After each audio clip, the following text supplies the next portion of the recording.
Hello, it is I, your girl, and I am here today to teach you how to become successful. What's that, I hear you ask? What are we becoming successful with? So, I am going to show you nothing. Because that is what we are becoming successful with. So, first question, how do we become successful with nothing? Nada, nilch, nada, nothing at all. Not even the sword that I have for entirely theatrical purposes, not at all for killing people with. Why on earth would you say that? Because that is what brings us to our first topic. What is it? Don't be like me. Don't wave swords around. You want to network with people, because the reason being, I highly doubt you will have money to market with, money to put adverts with, money to launch your campaign with. I mean, you're watching this YouTube video on how to make success out of nothing. So, what do? Well, for starters, we join Facebook, because Facebook has this pretty little thing called groups. And what will groups do in this situation? Groups is good for networking, and when you don't have money for marketing, you want to network with people. You want to join the gardening groups, you want to join the buying and selling groups. You want to join every single group known to man, and you want to be authentic. Because when you're trying to sell nothing, that is worse than selling ice to the Eskimos. And why is that? Because ice to the Eskimos, they actually have something to begin with. So if we're going to start off with nothing, you want as many connections as you possibly can, because when you have connections, you have people on your side, and people on your side is who you can potentially sell to, but only as long as you're genuine, because people don't like fake. So our next point is, assuming you've made these genuine connections, assuming you've become friends with everyone, bought off them, sold off them, done their lawns for them maybe, but as soon as you have this army of well-wishers on your side, this is what you're going to do. You're going to customise the nothing to them. You're not selling yet, mind you, but would you like to buy some nothing? Me being an artist, I would sell this as a theological debate into the realms of what is truly in our heart. Or if I was a businessman, I'd say, you, what do you have here? You have money, you have food, you have trees, you have women, you have everything. So what are you going to do? Get them something that you do not have, which is, of course, nothing. Because how on earth are you going to sell something to anyone, let alone nothing, to this person, if you do not know them, if you do not understand them, if you have not figured out how to target this very thing you are selling to each and every one of their needs? How do you think you're going to make a sale? And this is true of the whole wide world. It's true of me telling this story, it's true of me trying to make a living, even the jobs market, the stock market, wherever you go. Everyone needs to sell something. Everyone is making a sale, whether it's going to the grocery store, whether it's meeting someone for the first time, whether it's going on a date. You need to sell something. You need to make a sale. You need to help to work this. When you know how to work yourself done, that is half the hard work done already. So, you've gone into Facebook groups, you've done your connections, you've made every single networking connection you could have possibly made. When you have your army, you sell it to them. Don't be generic, because people don't like fake. You need to work out how to make nothing appeal to them, how to make it cater to their very story. You need to know how to make it sound like you're doing them a favourite person.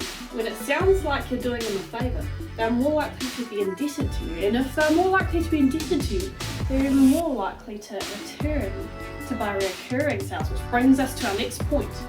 Get them onto a membership plan if you can. Make them so interested in this thing or no thing that you are selling, they will want to come back for more. And when they come back for more, when you know you've got a reliable group of sales coming in, don't rely on scams. Because when you scam people, it's going to come back to bite you. But once you've got this regular sales plan coming in, you can hire people. Don't just spend those profits on yourself, hire people. Why? Because you can then hire marketers. Then the higher sales people will be even more good at what you're doing, so you hire your people, and then they will come around you and they will boost your business and they will make it more successful, because it's their job to. When it's their job to, you'll find that things will go up very, very quickly and it will become a lot more easier. So So now what have you done? You've made your network of people, you know people, you've got people indebted to you. You have made sales, you have a team hired. You think you've got it all together? No, you're wrong. What do we do next? Let me hear it. Let me hear you say, you build a brand. And why do we build a brand now? Because now you have people hired under your name. You know that you're going somewhere. You know you can do it. So when you build a brand, you become more credible. So once you've built your brand, once you've got your people, you hire more people, you have them competing for each other. You do this like with the clothing lines. Everyone's brands are trying to compete to become the most worn fashion label, to become the cheapest, to become the best, to become the most value for money.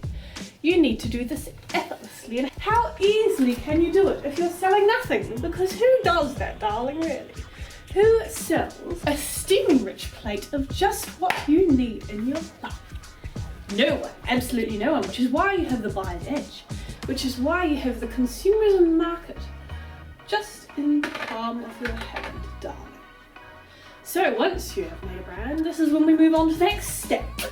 We collaborate, we become entwined, we mix things up in our name until we're so irreplaceable that you could not possibly get rid of us if you tried. Lawsuits, baby, I laugh.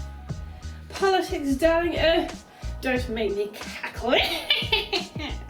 Because by now, when you have things entwined up in our name, this is where it gets complicated, because you might be selling nothing, but sooner or later, you're going to have to diversify. Otherwise, you'll become, what's the word? Boring, obsolete. Yesterday's squander, yesterday's poultry is simply a thing of the past, darling, and we can't have that. So you need to diversify, you need to have things of value twined up in your name if you can. Like, make a perfume, make a shoe brand, like all the celebrities are doing it. But when you have things of value tied up in your name, they become your name. And when they're tied up in your product, they become your product. Like, of course, you may be selling a big plate of nothing, but also known for selling diamonds, for selling gold, for selling furs. Then people will know you as, oh, her. She sells some of the most incredibly high value items for such very good prices, and she sells them with her own brand named nothing. Then people think that you're good value, and then you just put your fingers out, put your tendrils out, just stick them into every pie you can. Until you might as well be a millionaire at this point, because I can hardly imagine not being one. I mean, you're following my advice, how couldn't you be? And you mustn't forget, always keep people invested. Like, of course, you might be selling a good brand. You might be selling things of value by now. You might be known. You might be loved. You might be praised for the darling you are. But if you're not keeping people guessing, then who are you? Because everyone wants to be kept guessing. Everyone wants to be taken away. Everyone wants to go, oh, I never would have known. You're so clever. You're so smart. You're so investigating. So what are we going to do? We're going to surprise them. We're going to make them guess, and when they guess it, they'll always come back for more, because how could they resist us with our sales plan of nothing of the world and then some? So we keep them guessing. We keep dropping more things of value. We keep intertwining our business plan with more and more and better and largely surprising business models. So exciting, I know. By then, Natalie, what is it? A franchise? Because by now we are most definitely on our toes. We're most now definitely hiring more people. Darling, won't you come join me? We are most definitely have got all our little ducks in a row. So why not franchise? Because by then, when you franchise, you have stores everywhere. Stores selling all your nothings, making lots of loot and bounty and booty. And we are most definitely going to be where we want to be. And the most important thing about franchising is stock. People will give us money for even more. Nothing of what we're selling. They are giving us money for existing. And of course we have to make their money a good investment. And that's in the finer details. That's what we've hired our marketing investors. That's what we've hired our business analytics and financial investors for. It's not really that important. I'll figure it out. But we franchise. We put ourselves in the stock market.